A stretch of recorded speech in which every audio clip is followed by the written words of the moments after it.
guys, it's me, Miss Norris, and today I'd like to share a fun read aloud with you of the story The Thorn Bush from the collection of stories Mouse Soup. Mouse Soup was written in 1977 by Arnold Lobel, and today this is the fourth and final story in this collection. If you're ready to hear the story, I'm ready to share it with you. Here we go! Mouse Soup.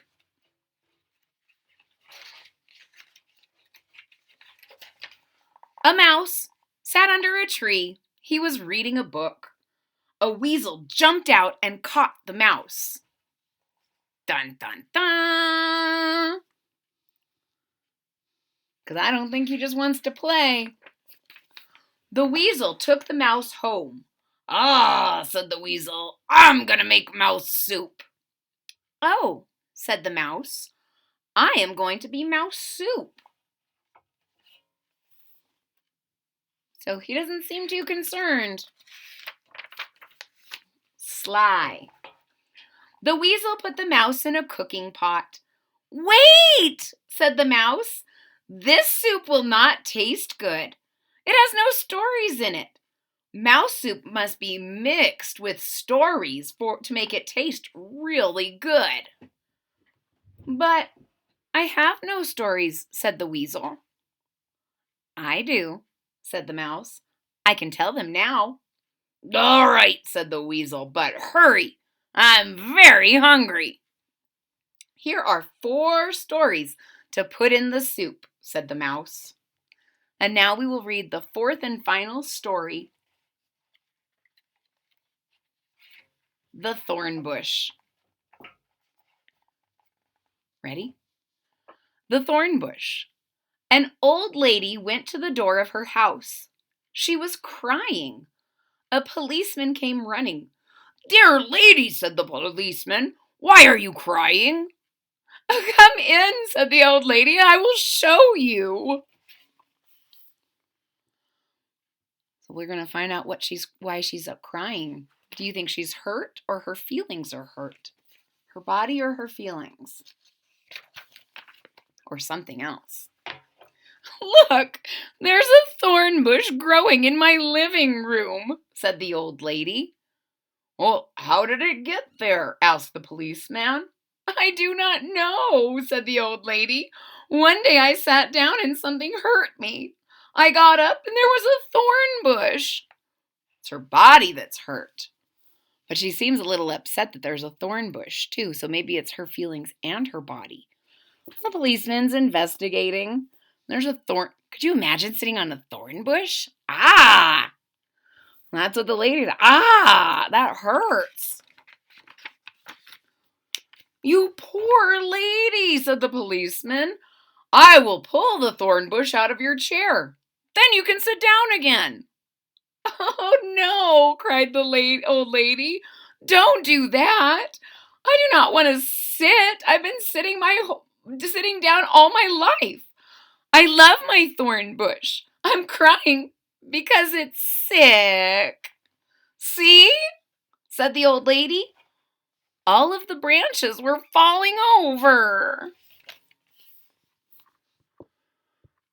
So she's not hurt or sad, but she feels badly for her plant. Do you think that the policeman can help? "Oh, the thorn bush may be thirsty," said the policeman. "Perhaps it needs water." I never thought of that," said the old lady, and she poured some water on the chair. The thorn bush shivered and shook. Green leaves came out on the branches. Little buds came out near the leaves. So it seems pretty silly. Could you imagine watering your chair? But it helped. That thorn bush shook and started to grow and make little buds. The buds opened up. They became large roses. "Oh, thank you, kind policeman," cried the old lady. "You have saved my thorn bush. You have made my house beautiful." She kissed the policeman and gave him a big bunch of roses to take home.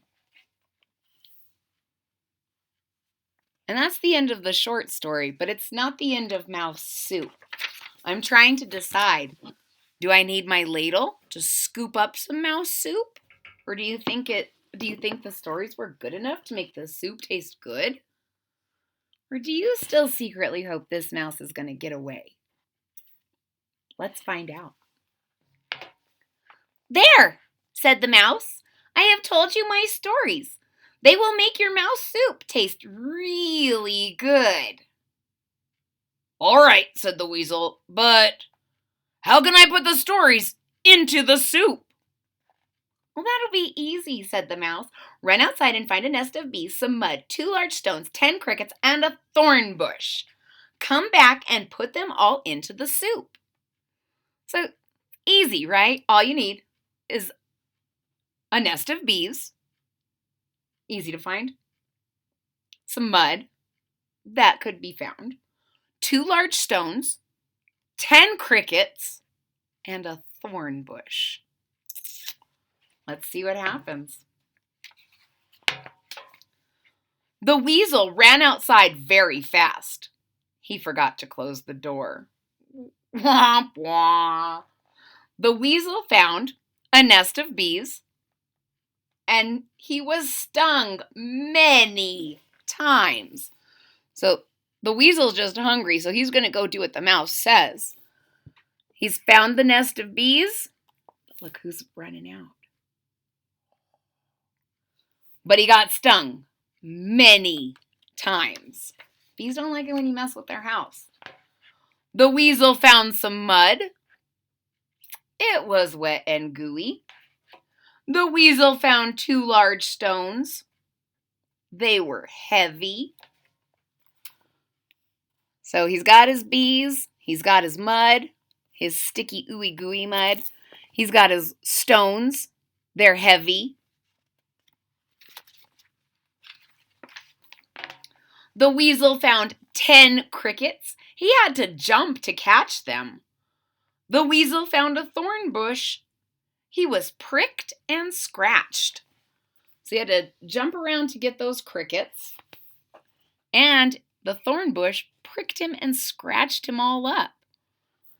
Look at that face. Does he look like he's happy? No, but look at the mouse. He's very amused.